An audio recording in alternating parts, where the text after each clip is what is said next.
Basically जेव्हा तुम्हाला माहिती झालं की फर्स्ट टाइम जेव्हा औषधी केली, किमो घेतला, रेडिओ घेतला, ऑपरेशन केलं, सर्जरी केली आणि त्याच्यानंतर हे परत आलं जेव्हा माहिती पडलं. त्यानंतर तुम्ही काय-काय पाऊलं उचलली? म्हणजे काय करायला पाहिजे किंवा मग डोक्यात काय विचार होता? तिथून मला थोडंसं जर्नी सांगा. त्यांना डॉक्टरकडे म्हणजे असं दवाखान्यात जायचंच नव्हतं. बरोबर. कारण की ते पहिल्यांदाच घाबरले ते किमो वगैरे त्यांना ते सहन होण्याची शक्ती आता नाही होती. नव्हती. तर बरोबर. ते नाही बोलले होते मला. पहिल्यांदा किती किमो दिले होते?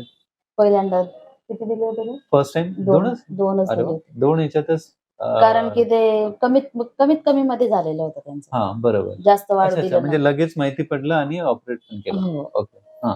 जास्त वेळ घेतला नाही होता. पटापट जसं माहीत पडलं तसा इलाज चालू करून दिला होता. छान. हं. आणि आता 6 महिने झाले माहीत पडलं. हं. तेव्हा ते नाहीच बोलत होते, तर आम्ही हे मोबाईलवर बघायचे काही म्हणजे डॉक्टर साहेबांचे व्हिडिओ यायचे हं, हं. किंवा तिकडचे पण इकडचे आमच्या थोडी प्रॉब्लेममुळे आम्ही इकडचं नाही करू शकले. बरं. मग आम्ही आयुर्वेदिक चालू केलं. बरोबर. हां. आयुर्वेदिक चालू केलं ते 6 महिने औषधी घेतली आम्ही. हं. पण फारसा काही फरक नाही झाला. ओके. ठीक आहे. हो.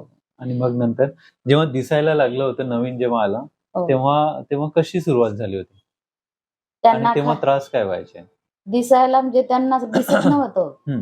पण तोंडातून लाळ येणे हं. आणि जेवताना त्रास होणे, हं.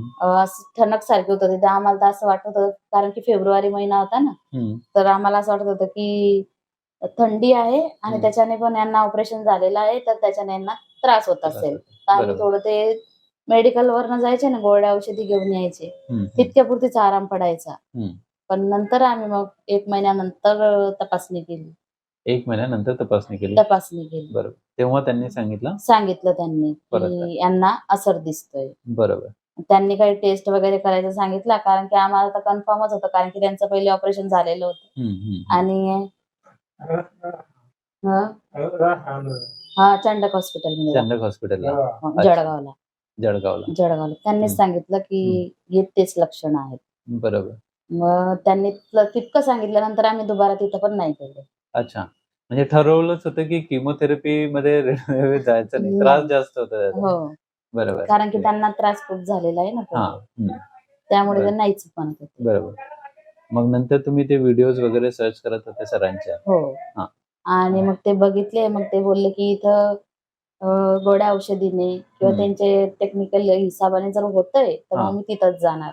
ओके. हां. उशीर लागला, मग माझं काहीही झालं चालेल, पण मी जाईन, तर तिथंच जाईल आता. ओके. ठीक आहे. मग त्यानंतर मग आता 6 महिन्यानंतर इथं आलं. अच्छा. 6 हां. दिवसात थोडा फरकच पडलेला, फरक पडला. बराचसा फरक पडलेला. तर जेव्हा सुरुवातीला जे आले होते हं. त्यांना तिथे ती गाठ होती म्हणजे अल्सर आहे, फोडं आहे, है ना? हो.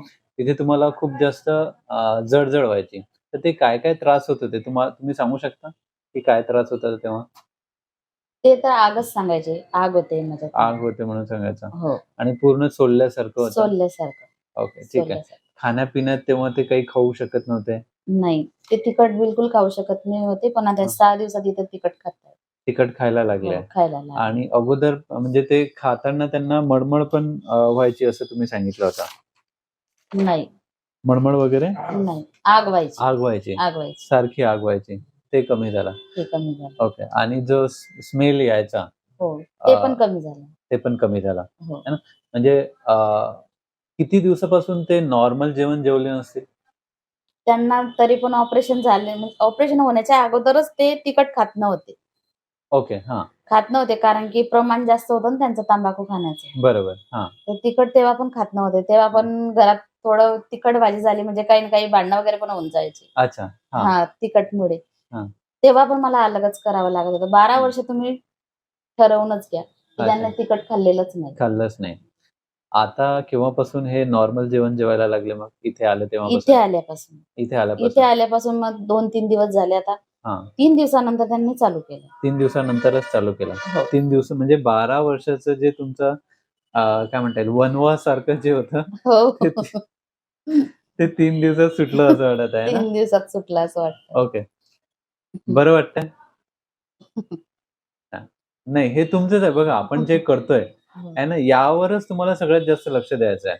कारण बऱ्याच ठिकाणी किमोथेरपी आणि रेडिओथेरपी याच्याशिवाय पर्याय नाहीये. पर्याय पण नाही. आपण त्याच्यासोबत त्याच्या व्यतिरिक्त काय करता येईल जेणेकरून आतमधूनच या सेल्स नाही बनल्या पाहिजे नाही बनत. यावर आपला जास्त फोकस आहे बरोबर. है ना? आणि त्याचा रिझल्ट आपल्याला दिसतंय की आपण जे पण करतोय हो. तर जसं आता त्यांचं स्मेल पण कमी होणं ही खूप छान गोष्ट आहे. हो. कारण हे म्हणजे आमच्या केसमध्ये आम्ही याला सिफिलिटिक मध्ये म्हणतो की हो. पहिले स्मेल कमी व्हायला पाहिजे, हो. इच्छा जागृत व्हायला पाहिजे की काहीतरी खायला पाहिजे. खायला. ते त्यांच्या केसमध्ये झालेलं आहे हो. है ना? वीकनेस कसा जाणवतो यांचा? वीकनेस ही आलेली त्यांना. हां. हो. फारशी वीकनेस कारण की तिकडनं आले ना डिटॉक्स वरनं हां. तर लगेच त्यांना चक्कर सारखे होतं. चक्करसारखं वाटतं. हो. तर वीकनेस हे राहू शकते आता समजा काही दिवस, पण ओव्हरऑल म्हणजे समजा यांचा चेहरा बघितला, तर चेहऱ्यामध्ये काही बदलाव दिसते का तुम्हाला? की म्हणजे जसं पहिले आजाराचा चेहरा दिसत होता, पण हो. आता या 6 दिवसामध्ये थोडासा फ्रेश म्हणजे हो. आजाराच्या चेहऱ्यापासून थोडंसं नॉर्मलकडे येणारा नॉर्मल. जो चेहरा दिसतो, हो. तो थोडाफार दिसतोय त्यांचा. फरक दिसतो. है ना? थोडाफार दिसतो. हां, एकदम बरोबर. आणखी काय म्हणजे सकाळी तुम्ही जेव्हा मॅम सोबत बोलत होते ना, हो. तेव्हा तुम्ही मॅमला सांगितलं म्हणे की म्हणजे जे थोडेफार त्रास आहे, त्या त्रासांमध्ये त्यांना ऑलमोस्ट 50-60% आराम आहे, हो, हो. असं तुम्ही सांगितलं. हो. कुठले आहेत ते त्रास? हेच ना त्यांना स्मेलिंग यायची. हां. और त्यांना ते तोंडामध्ये जी प्रॉब्लेम होती तेच त्रास सांगू शकतात किती त्रास होत होता त्यांना. हां, हां, हां. त्यापासून थोडा आराम मिळाला त्यांना. ओके, बराचसा ओके. आराम मिळाला. बरं. झोप नव्हता लागत येत. नव्हती, पण आता हां. झोप लागते. अच्छा. हां. बऱ्याचशा प्रॉब्लेम अशा दूर झाल्या त्यांच्या. Okay, okay. ठीक आहे, ठीक.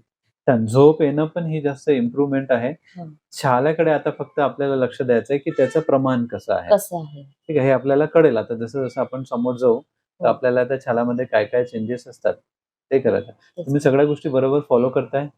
हो. ठीक आहे. आपण एकदा परत भेटू. किती दिवस 10 दिवसासाठी आले तुम्ही? हो, 10 10 दिवसासाठी. दिवसासाठी. तर आपण 10व्या दिवशी एकदा परत भेटू. हो. ठीक आहे. तर आपण बघू मग आता 1 ते 5 दिवसाची जर्नी जी होती आपली ती कशी गेली.